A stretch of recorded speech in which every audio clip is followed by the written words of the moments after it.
বিশ্বকাপ বাছাই পর্বে আবারও জয় আর্জেন্টিনার। ঘরের মাঠে চিলিকে রীতিমতো উড়িয়ে দিয়েছে আলবিসেলেস্তেরা। জাতীয় দলের হয়ে এদিন দুর্দান্ত আলভারেজ পান গোল অ্যাসিস্ট।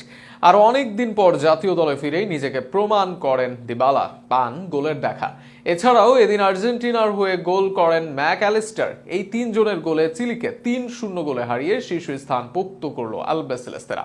আর্জেন্টিনার জয় নিয়ে বিস্তারিত থাকছে প্রতিবেদনে। আর্জেন্টিনা দলে ছিলেন না দীর্ঘদিন, কোপা আমেরিকা সহ বিভিন্ন আসরে খেলতে পারেননি। দলের ডাক পেয়েও আকাশী নীল জার্সিতে নিজেকে কাজে লাগাতে পারতেন না।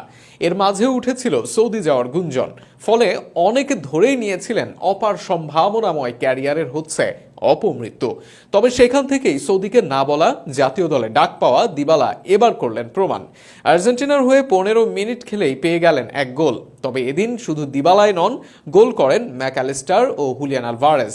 এই তিনজন